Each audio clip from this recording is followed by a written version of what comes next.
다윗이 다윗성에서 자기를 위하여 궁전을 세우고 또 하나님의 궤를 둘 곳을 마련하고 그것을 위하여 장막을 치고 다윗이 이르되 레위 사람 외에는 하나님의 궤를 맬 수 없나니 이는 여호와께서 그들을 택하사 여호와의 궤를 메고 영원히 그를 섬기게 하셨음이라 하고 다윗이 이스라엘 온 무리를 예루살렘으로 모으고 여호와의 궤를 그 마련한 곳으로 메어 올리고자 하여 다윗이 아론 자손과 레위 사람을 모으니 그앗 자손 중에 지도자 우리엘과 그의 형제가 120명이요 무라리 자손 중에 지도자 아사야와 그의 형제가 220명 게르솜 자손 중에 지도자 요엘과 그의 형제가 130명이요 엘리사반 자손 중에 지도자 스마야와 그의 형제가 200명이요 헤브론 자손 중에 지도자 엘리엘과 그의 형제가 80명이요 우시엘 자손 중에 지도자 암미나답과 그의 형제가 120명 다윗이 제사장 사독과 아비아다를 부르고 또 레위 사람 우리엘과 아사야와 요엘과 스마야와 엘리엘과 암미나답을 불러 그들에게 이르되 너희는 레위 사람의 지도자이니 너희와 너희 형제는 몸을 성결하게 하고 내가 마련한 곳으로 이스라엘의 하나님 여호와의 궤를 메어 올리라. 전에는 너희가 매지 아니하였으므로 우리 하나님 여호와께서 우리를 찢으셨으니 이는 우리가 규례대로 그에게 구하지 아니하였음이라 하니 이에 제사장들과 레위 사람들이 이스라엘 하나님 여호와의 궤를 메고 올라가려 하여 몸을 성결하게 하고 모세가 여호와의 말씀을 따라 명령한 대로 레위 자손이 채에 하나님의 궤를 꿰어 어깨에 매니라. 다윗이 레위 사람의 어른들에게 명령하여 그의 형제들을 노래하는 자들로 세우고 비파와 수금과 재금 등의 악기를 울려서 즐거운 소리를 크게 내라 하매 레위 사람이 요엘의 아들 헤만과 그의 형제 중 베레아의 아들 아삽과 그의 형제 무라리 자손 중에 구시야의 아들 에단을 세우고 그 다음으로 그들의 형제 스가랴와 벤과 야시엘과 스미라못과 여이엘과 운니와 엘리압과 분하야와 마세야와 마따디아와 엘리블레우와 믹네아와 문지기 오벳 에돔과 여이엘을 세우니 노래하는 자 헤만과 아삽과 에단은 놋 재금을 크게 치는 자요 스가랴와 아시엘과 스미라못과 여이엘과 운니와 엘리압과 마세야와 분하야는 비파를 타서 알라못에 맞추는 자요 마띠디아와 엘리블레후와 믹네야와 오벳에돔과 여이엘과 아사시아는 수금을 타서 8째 읍에 맞추어 인도하는 자요 레위 사람의 지도자 그나냐는 노래에 익숙한 노래를 인도하는 자요 베레가와 엘가나는 궤 앞에서 문을 지키는 자요 제사장 스마냐와 요사밧과 느다넬과 아미세와 스가랴와 분하야와 엘리에셀은 하나님의 궤 앞에서 나팔을 부는 자요 오베데돔과 여이야는 궤 앞에서 문을 지키는 자이더라. 이에 다윗과 이스라엘 장로들과 천부장들이 가서 여호와의 언약궤를 즐거이 메고 오베데돔의 집에서 올라왔는데 하나님이 여호와의 언약궤를 맨 레위 사람을 도우셨으므로 무리가 수송아지 7마리와 수량 7마리로 제사를 드렸더라. 다윗과 및 궤를 맨 레위 사람과 노래하는 자와 그의 우두머리 그나냐와 모든 노래하는 자도 다 세마포 겉옷을 입었으며 다윗은 또 배 에봇을 입었고 이스라엘 무리는 크게 부르며 훌라팔과 나팔을 불며 재금을 치며 비파와 수금을 힘있게 타며 여호와의 언약궤를 메어 올렸더라. 함께 읽습니다. 여호와의 언약궤가 다윗 성으로 들어올 때에 사울의 딸 미갈이 장으로 내다보다가 다윗 왕이 춤추며 뛰노는 것을 보고 그 마음에 업신여겼더라. 아멘. 사랑하는 성도 여러분, 다윗은 하나님의 궤를 자기의 성으로 옮기고자 합니다. 하나님 궤 둘 곳을 마련하고 그곳에 장막을 쳤습니다. 이 장막이라고 하는 것은 이스라엘 12지파가 광야 생활을 하면서 하나님 앞에 나아갈 수 있도록 해주는 예배 처소입니다. 장막에 하나님의 궤를 둔다는 것은 그곳에 임하실 하나님의 임재를 사모하고 또한 하나님을 예배하고자 하는 다윗의 마음이 담겨 있습니다.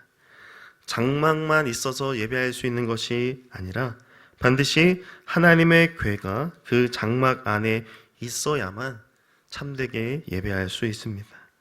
하나님의 궤는 다윗뿐만 아니라 이스라엘이 존재할 수 있는 이유이고 하나님과의 언약 관계를 증명하는 것이기 때문에 반드시 하나님 앞에 예배하고자 하는 자는 하나님의 궤 앞으로 나아가야 했던 것입니다. 하나님과 이스라엘의 언약 관계가 없었다면 이스라엘도 다윗도 존재하지 못했을 것이기 때문입니다. 그만큼 이 하나님의 궤는 소중하고 필수적인 것이죠.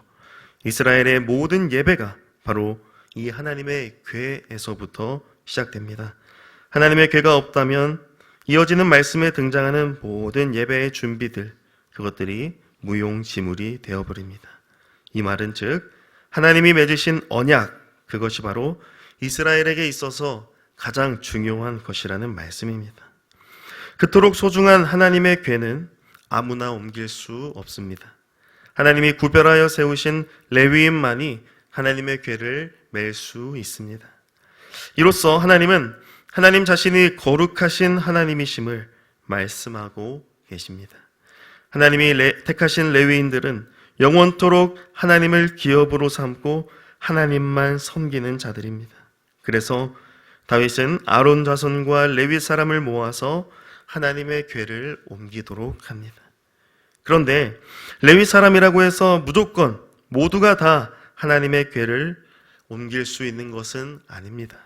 즉 레위 사람이라는 것은 궤를 만지고 하나님의 궤를 만지고 옮길 수 있는 특권이 아니라는 것을 보여줍니다. 레위 사람은 자기 몸을 성결하게 해야만 합니다. 이것은 특권이 아니라 의무입니다.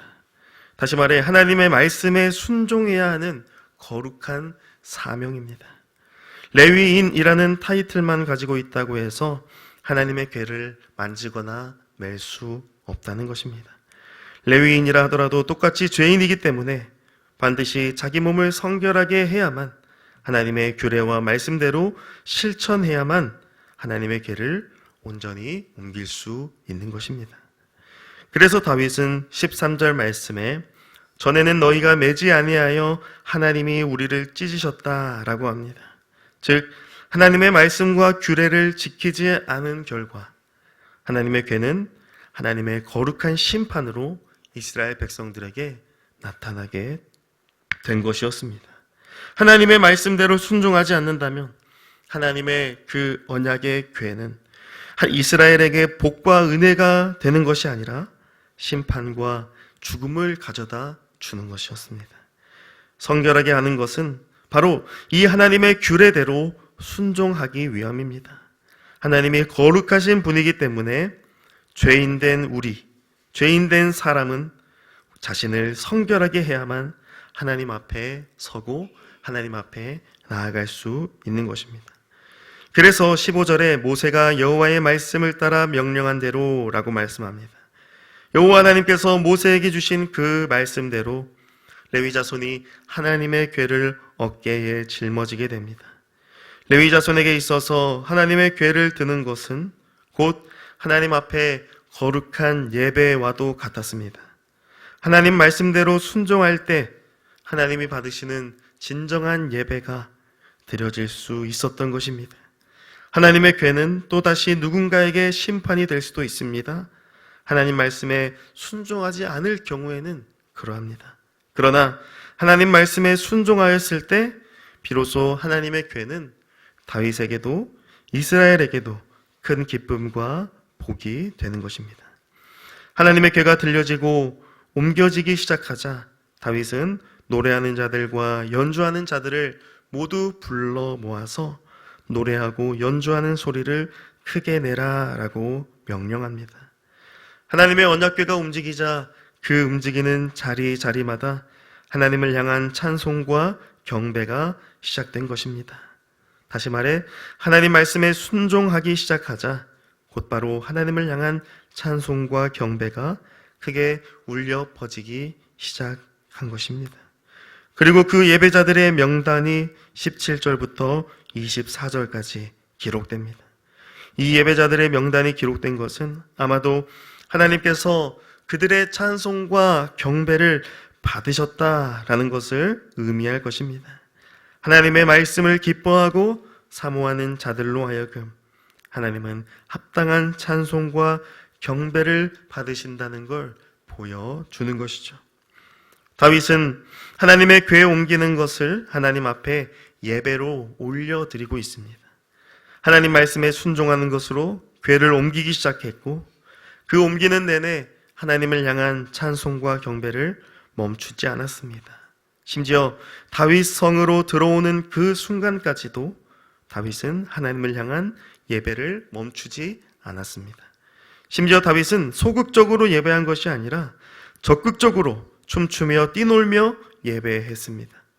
하나님은 하나님의 언약궤로 말미암아 다윗에게 그리고 백성들에게 큰 기쁨을 주셨고 이제 다윗을 통하여 세워가실 하나님의 나라를 미리 맛보게 하셨습니다.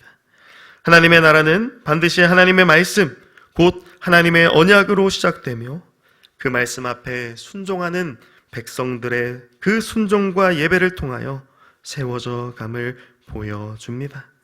하나님 나라를 진정으로 맛보아 아는 자는 춤추며 뛰놀며 하나님을 기뻐하고 즐거워하며 예배하는 자입니다.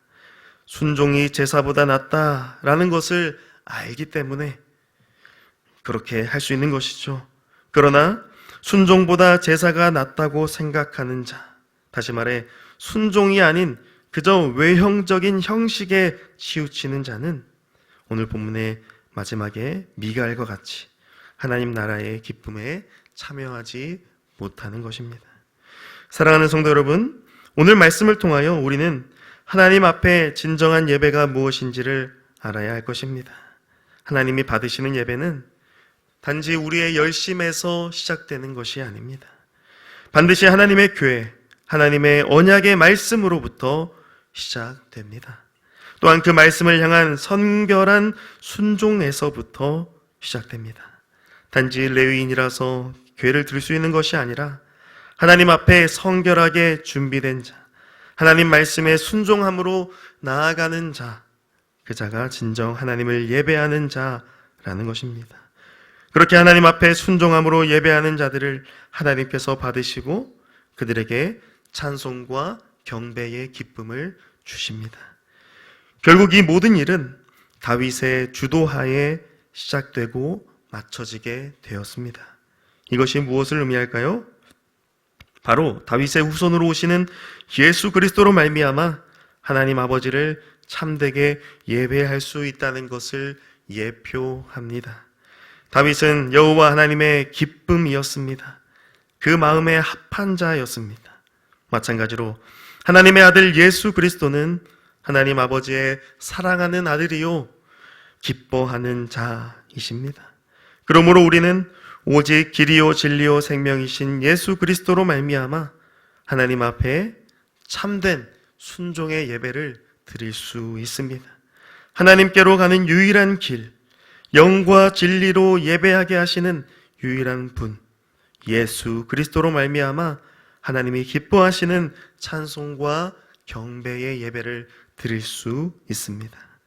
바라기는 우리 모두가 하나님 말씀에 순종하여 합당한 예배를 올려드리는 하나님의 거룩한 예배자들이 되기를 소망합니다. 우리 광명교회가 또 우리 모두가 다윗과 함께 찬송으로 연주로 하나님께 기뻐했던 그 예배팀, 그 예배자들이 다 되기를 간절히 축복합니다. 하나님의 말씀의 성취요, 그 말씀의 완성으로 우리 가운데 오신 독생자 예수 그리스도를 끝까지 믿고 의지하여 하나님 앞에 하나님이 받으시는 예배자로 살아가기를 주님의 이름으로 간절히 축복합니다. 아멘. 하나님 아버지 감사합니다.